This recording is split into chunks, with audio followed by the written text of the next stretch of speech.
Ora viva, muito boa noite. Começa agora o Telenotícias. A diretora-geral do Serviço Nacional de Imigração encoraja aos oficiais tenentes a serem mais vigilantes aos movimentos migratórios no país. Arsénia Massingue falava este sábado em torno dos 46 anos do Serviço Nacional de Imigração.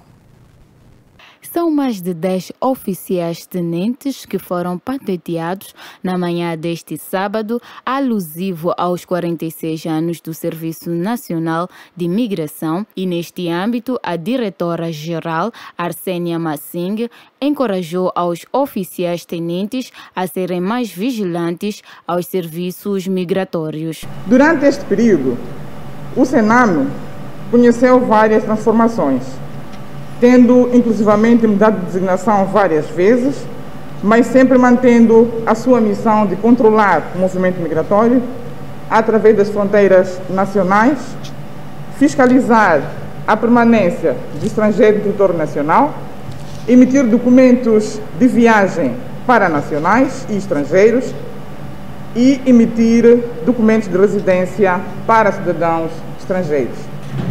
Como oficiais superintendentes, são convidados e obrigados a pautarem por uma conduta exemplar, devendo sempre agir em estrita observância da legislação em vigor no país, abstendo-se de práticas contrárias à lei. Ainda na ocasião, a diretora fez saber das atividades que o Sename tem realizado. Este aniversário que hoje comemoramos, que é o 46º, celebra-se sob o lema Sename, inovando para melhor servir.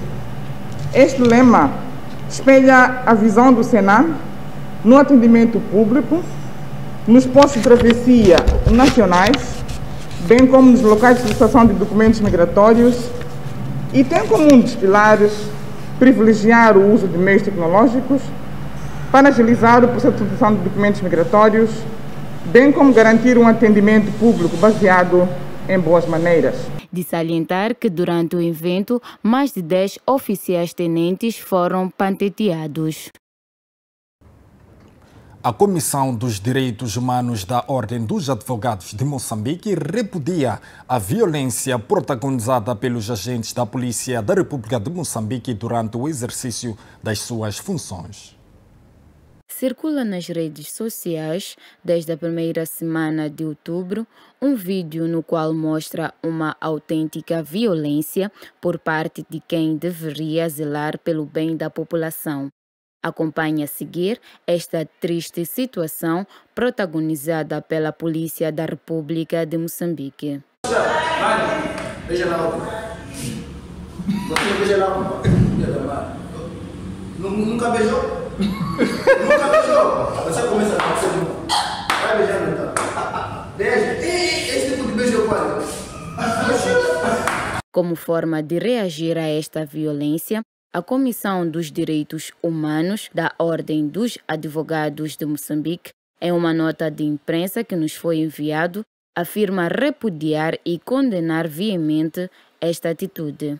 A comissão ainda vai a fundo ao afirmar que a Polícia da República de Moçambique, que tem também de forma inequívoca violado as normas do Decreto da Situação de Calamidade Pública, que prevê as medidas para a contenção da propagação da pandemia da Covid-19, expondo a si e a todos os cidadãos ao maior risco de contaminação pela pandemia da Covid-19 por não respeitar as medidas de prevenção da doença durante a sua atuação, assim como em relação ao tratamento dado aos cidadãos detidos nas esquadras.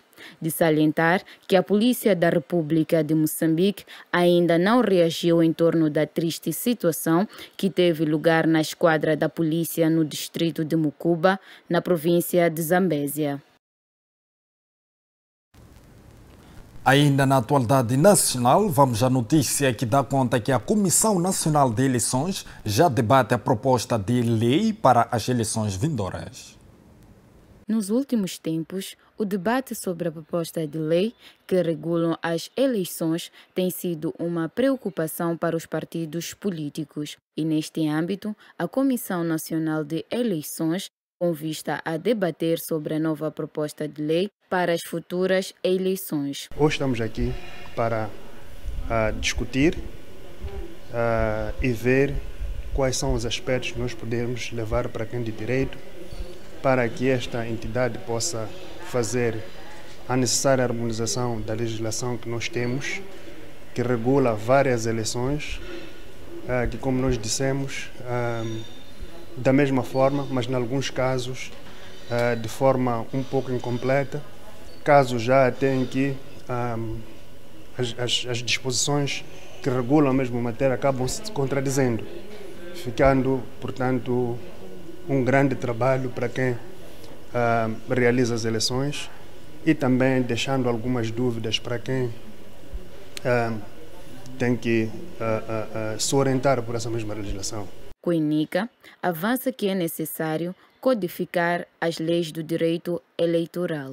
Iniciamos cedo a fazer esse trabalho de recolha, portanto, de aspectos que nós achamos que precisam ser harmonizados, de modo a trazermos numa única lei, portanto, todas as eleições que nós realizamos, aquelas que se realizam principalmente no mesmo dia, e depois vamos ter a parte específica, mas tudo aglutinado numa única lei. Esta é que é a nossa perspectiva. Mas a grande perspectiva, na verdade, é que se deve caminhar para a codificação do direito eleitoral. Neste momento, vamos lá dizer que é bastante prematuro. A codificação precisa de muito tempo para ser efetivada e, como tal, vamos começar com a harmonização.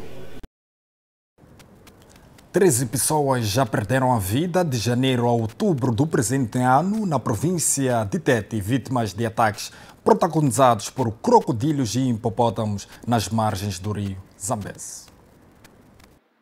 Segundo o jornal A Carta, os dados fornecidos pela Polícia Marinha, Costeira, Lacustre e Fluvial em Tete, os casos foram registrados nos distritos de Mutarara 7, Mague, Zobwe e na cidade de Tete. A busca pela água para o consumo, negligência e a realização de diversas atividades nas margens daquele rio são apontadas como sendo as principais causas dos incidentes. Ainda de acordo com o documento que temos citado aos jornalistas, o administrador de Mutarara, Domingos Macajo, disse haver um trabalho de sensibilização junto das comunidades para que estas realizem as suas atividades distante das margens daquele rio. Também estão a ser construídos 2 fontenários de modo a reduzir os acidentes que ocorrem naquele rio. Para além do conflito homem-fauna bravia no rio Zambeze, as autoridades reportam a ocorrência de naufrágios.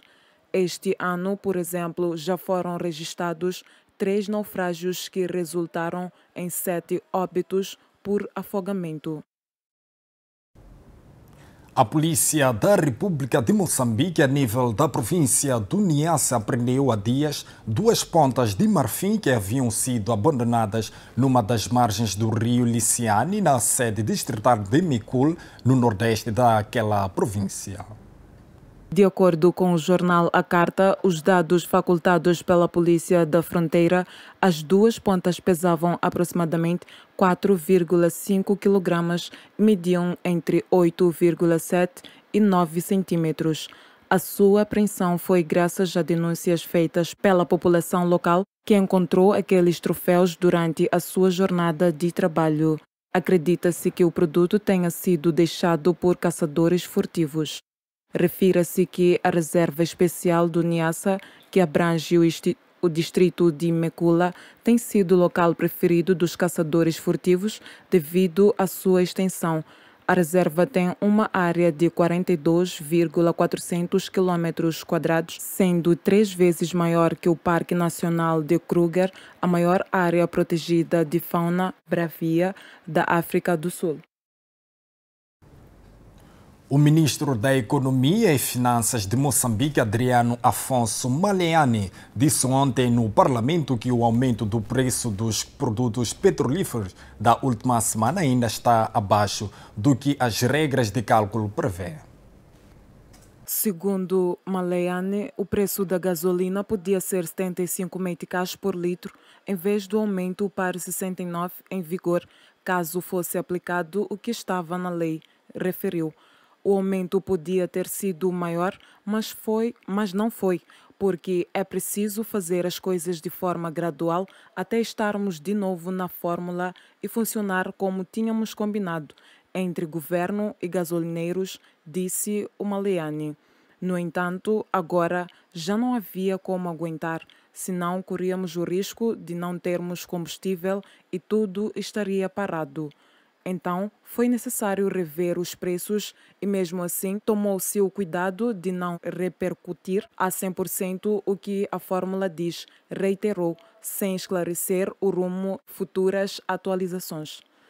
Já na segunda-feira, o ministro dos Recursos Minerais e Energia, Max Tonella, tinha justificado o aumento com a necessidade de evitar um colapso no setor, tendo em conta que algumas gasolineiras têm recorrido a financiamentos para suportar o prejuízo causado pela falta de ajustamento de preços final. Ainda na atualidade nacional, vamos à notícia que dá conta que terminou nesta sexta-feira a audição do réu Antônio Carlos do Rosário. Ainda ontem, o réu reiterou a tese de sabotagem do projeto da Zona Econômica Especial por parte de alguns com envolvimento de países europeus. 12 foi o número de dias que o antigo diretor da Inteligência Econômica, Antônio Carlos do Rosário, se sentou na cadeira na qual saíram as suas declarações no âmbito da audição dos réus para a produção da prova no julgamento levado a cabo pelo Tribunal Judicial da cidade de Maputo. No último dia, o réu reiterou a narrativa da viabilidade do projeto da Zona Econômica Especial, que, entretanto, não esteve no seu melhor devido à alegada sabotagem por parte de alguns membros do governo atual, bem como da Embaixada da Espanha, país que, segundo disse, tinha muito a ganhar pela dependência econômica de Moçambique aos parceiros internacionais. Que eram os operadores europeus, um deles, do país que eu fiz referência, cujo embaixador andava aqui a Moçambique, a arrastar entidades moçambicanas e individualidades moçambicanas para se oporem a Ematum, porque eles achavam que entre 6 a 8 milhões de euros que davam ao orçamento do Estado era muito mais importante, e era isso que fazia falta aos moçambicanos em detrimento da Ematum. Então, na Europa, nesse país europeu, o atum que entrava vindo de Moçambique rendia cerca de 60 milhões de euros. 60 milhões de euros. Atum vindo de Moçambique. Que não tinha, se nós fôssemos aqui aos registros da nossa autoridade tributária, não encontrávamos um respaldo, não encontrávamos provas de que houve declaração. Quando nós perguntássemos o que é que acontece, não. O que acontece é que é uma prática já há muito tempo, que nós estamos a tentar ver se invertemos, mas não temos meios, quer de fiscalização, nem temos meios para garantir o enforcement das decisões que forem tomadas, porque até já vimos que esta questão do baldeamento no alto mar tende a acabar. Disse, igualmente, que a existência da Ematum permitiria que não fosse hipotecada a soberania nacional. É aquilo que a gente chama, geralmente, em termos técnicos, trade-off. Nós tínhamos que fazer a escolha, ou ajuda de 6 e 7 milhões para o nosso orçamento e garantirmos que alguém fica a falar bem de nós e dá-nos palmadinha nas costas como meninos bonitos, não é? Mas deixamos a nossa costa desprotegida e o nosso recurso continua a ser pilhado, ou então corremos o risco de ser os maus da fita e ser manchados lá fora e tomamos conta dos nossos recursos, da nossa soberania e da nossa independência econômica e avançamos provando de que, bom, por mais que é o provérbio africano, que a mentira na corrida entre a mentira e a verdade, a mentira dê 99 voltas, mas quando a verdade der a primeira, ganha a corrida por corta a meta. Então, o que nós decidimos foi: nós não podemos continuar a permitir que por causa de 7, 8 ou 10 milhões de euros para o orçamento, nós hipotequemos a nossa independência econômica. Nós hipotequemos o nosso direito de decidir sobre o nosso destino no nosso território. Quando podemos, para além de controlar o nosso território, decidir quanto é que ganhamos e o que é que nós fazemos com o nosso dinheiro. Entretanto, nota dominante foi a intervenção do juiz Efigênio Batista, que várias vezes interrompeu o réu, alegando ausência de objetividade na resposta às questões levantadas. O tribunal percebe que tem um sentimento, tem uma vontade de explicar isto. Mas já explicou, Sr. Antônio Carlos Rosário. Réu nos presentes já explicou antes. Né? O tribunal entende que sente uma necessidade de explicar isso às pessoas. É por isso que quando esteve a explicar, o tribunal deixou explicar e escreveu 2 páginas a explicar. Porque percebeu que tem necessidade de falar isso. Mas agora nesta pergunta, era só dizer o número. Não é? Peço desculpas. Sim. Vamos prosseguir, por favor. Hoje, o Tribunal Judicial da cidade de Maputo iniciou a sessão da audição dos 64 declarantes arrolados para a já cognominada Tenda das Revelações. O Conselho Municipal da cidade de Maputo falhou pela segunda vez a sua promessa de requalificar a Praça da Juventude localizada no Distrito Municipal de Camavota.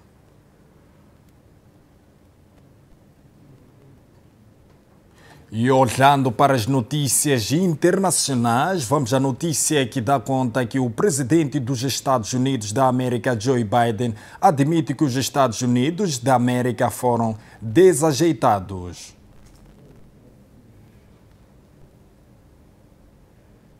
O presidente dos Estados Unidos, Joe Biden, disse esta sexta-feira que os norte-americanos foram desajeitados na forma como fizeram o acordo secreto de venda de submarinos à Austrália, prejudicando os interesses franceses. Joe Biden encontrou-se com Emmanuel Macron em Roma, à margem da cimeira do G20. Acho que, para usar uma expressão em inglês, o que fizemos foi desajeitado, disse Biden, acrescentando que o negócio dos submarinos não foi feito com uma elegância. Eu fiquei com a impressão de que a França já tinha sido informada há muito tempo, explicou Biden, para justificar não ter transmitido a informação da venda de submarinos à Austrália, que pôs em causa um anterior contrato de venda de submarinos convencionais franceses. Os Estados Unidos da América argumentaram que a medida, que irá reforçar os sistemas de defesa do aliado do Pacífico com navios movidos à energia nuclear, permitirá que a Austrália contenha a expansão chinesa na região.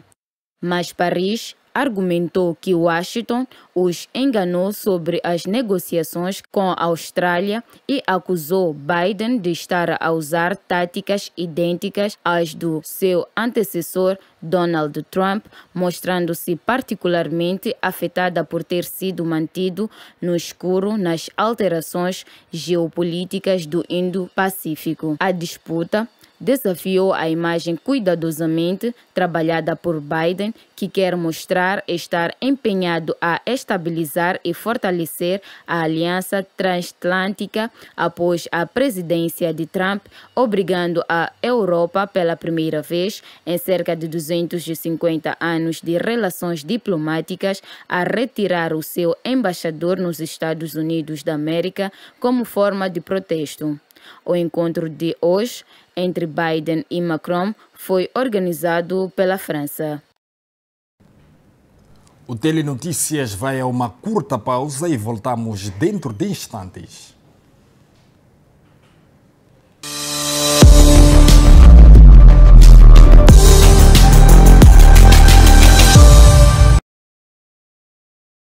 O coronavírus é um inimigo invisível.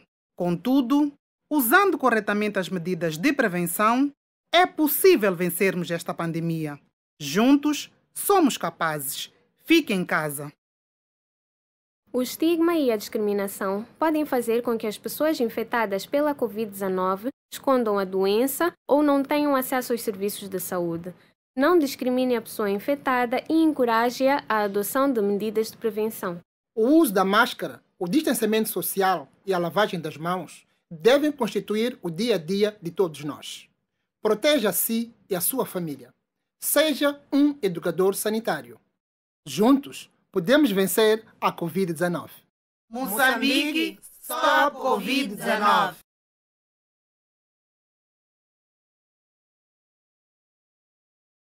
O uso de máscaras nos transportes públicos é obrigatório e se cada um fizer a sua parte, ficaremos todos seguros. O uso das luvas é recomendado apenas aos profissionais de saúde e aos cuidadores de pessoas doentes. Fique em casa por nós e por você. Vivemos um momento crítico em que cada um de nós é chamado a contribuir. Fique em casa e proteja a si e a sua família. Pai e mãe, estamos num período de luta contra a pandemia da Covid-19. Não se esqueça de levar a sua criança ao peso e à vacinação na unidade sanitária.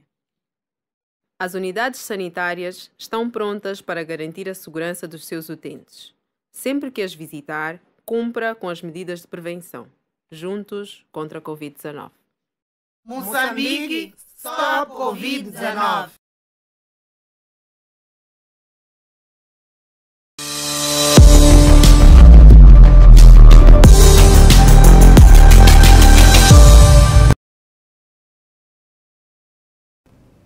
Estamos de volta à segunda parte do Telenotícias. Ainda na atualidade internacional, vamos à notícia que dá conta que a região de Idlib esconde as histórias de crianças recém-nascidas na Síria que estão envolvidas no conflito armado que dura há mais de 10 anos. A Euronews visitou uma casa que acolhe estas crianças. Khaled é um bebê que nasceu em Idlib, uma pequena área onde 3,1 milhões de pessoas estão apinhadas, a maior parte delas, cerca de 2,1 milhões, em situação de grande necessidade, de acordo com a ONU. Ion Jabod Amin levou o bebê para a Casa das Crianças, um espaço de acolhimento de crianças sem abrigo, desacompanhadas e de parentesco desconhecido, que fundou e deu-lhe o nome de Khaled. A questão das crianças com quem estamos a lidar é muito sensível, especialmente o caso das crianças de pais desconhecidos ou recém-nascidos, e isto está a merecer a simpatia, o cuidado e o interesse de todos, pelo que todos estão a cooperar com este assunto, especialmente que este é um fenômeno estranho no norte da Síria, afirma. Numa sociedade conservadora, as relações adúlteras não são aceitas, mas a deteriorização das condições econômicas podem também ser a razão para o abandono de crianças, segundo o gerente da Casa das Crianças, que acolheu 161 crianças desde sua abertura há 1 ano e meio. Com 20 funcionários, Iones está a tentar prestar tantos cuidados às crianças quanto o seu apertado orçamento pode oferecer, desde abrigo, alimentação, apoio psicológico e educacional até a pesquisa de uma família de acolhimento. Há muitas famílias que, depois da nossa casa se tornar popular, vêm inscrever-se e registrar todas as qualidades.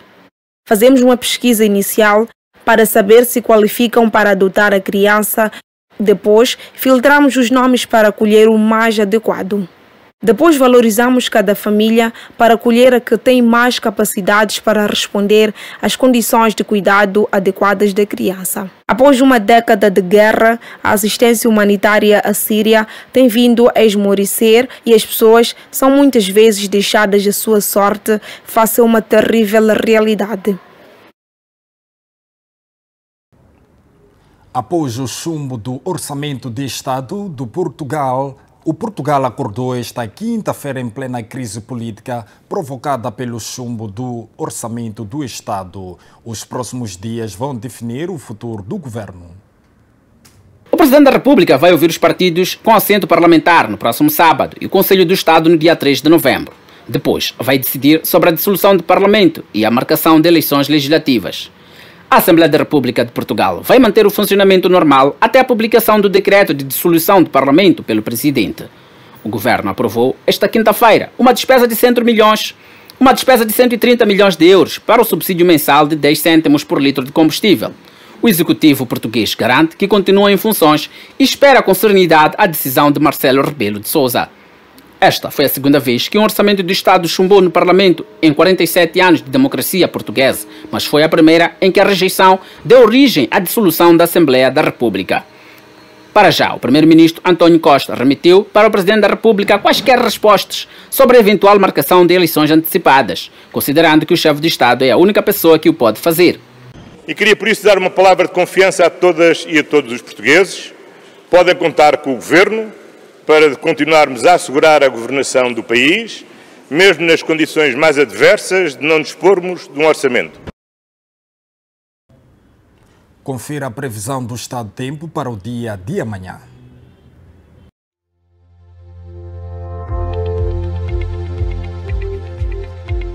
A zona sul do país, Maputo, vai registrar uma máxima de 26 e uma mínima de 18. Xai-Xai vai registrar uma máxima de 25 e uma mínima de 17. Inhambane vai registrar uma máxima de 26 e uma mínima de 21. Zona centro do país, Beira vai registrar uma máxima de 28 e uma mínima de 20. Quilimane vai registrar uma máxima de 31 e uma mínima de 19. Chimoio vai registrar uma máxima de 29 e uma mínima de 16. Tete vai registrar uma máxima de 41 e uma mínima de 23. Zona norte do país, Nampula vai registrar uma máxima de 36 e uma mínima de 20. Lixinga vai registrar uma máxima de 32 e uma mínima de 18. Pemba vai registrar uma máxima de 28 e uma mínima de 24.